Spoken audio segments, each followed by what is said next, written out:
Hello everyone welcome back to my mini blog. चार्टा रात उठिकी ये देखो वीडियो कैमेरा ऑन कर देखिए मो टिकलेटा असलटा अच्छी जेहेतु मुँह धोई टिकला टिके बंकाई भी टिके साइज करदेली आए आलू काटी देकी भजा बसईदेली जेहेतु नना ड्यूटी जीव से सब तो प्रिपेरेसन करने को पड़ो उठा न चाहिए भी चेष्टा तो करने को पड़ो ना जेहेतु से ड्यूटी जाऊँगी रोसे करके तो देवाक पड़ो भजा भाजीदेली आ देखो केते अंधार होता उठी थी 4टा राति तो टिके झिपिरी झिपिरी वर्षा भी पकाउला ता भितर आसिकी मो घर भी ओल्लैदेली घर ओल्लै सारा पर माछ भजा जेहेतु दिखंड था से दिखंड को मुझे गरम करदेकी टिफिनटा पूरा रेडी करदेली पखाड़ भात सहित आलू भजा कंचा लंका माछ भजा तार पैकिंग कर बैग्रे पूरेकी थोदेली एठी मु पळै आसिले चुली लिपिबाकू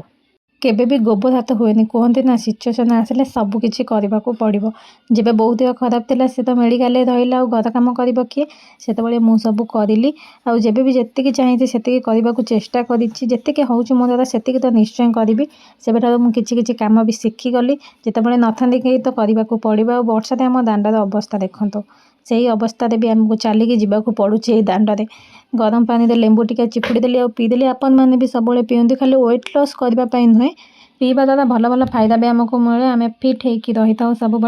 आठी आम गेलीमा गाधे पाधिकी रेडी होगला ये गीतटी तार सबुठ प्रिय ठुकुलु ठाकुलु चुम चुम चुम से केबे भी मोबाइल देखे केबे केमिति आम टे देखी दो जब ये गीतटी बाजे से पूरा खुशी रे नाची जाए आठी मु मो खाता डायरी धरिकी बसी पड़ी लेखापी यही डायरीटी हूँ मोर तृतीय चतुर्थ जो पढ़ुली सेबेका डायरी आउे मुझे ब्लॉग बनई पारनी ये मो खाइबार ब्लॉग एकाथे बनाऊँगी सकाळ तो खाइबा खाई सारी यहाँ हूँ गाधुआ बेला तो खाइबा भात रे परिवा पत्र पके केमती बनई दी सहित सालाड आईटा हूँ रातिर खाइबा से भात थिला आ सालाड बनई दी डालमा भेंडी मसला भजा या पेट पूरे खाईदेली खाइबा परे पुणी थे खाता बही धरिकी बसी पड़ी पाठ पढ़ाई जेहेतु आगू को आसूची एग्जाम एग्जाम आसा पूर्व मत जेहेतु टिके जीवार अच्छी अन्य जगह को भाविली पूर्व टिके पढ़ापढ़ी करदेकी तो जाए बुलिकी आसे एतिक ही आज दिन काम मोर वीडियोटी भल लगी लाइक से सब्सक्राइब करने को जमा भूलें। रोचे जय जगन्नाथ।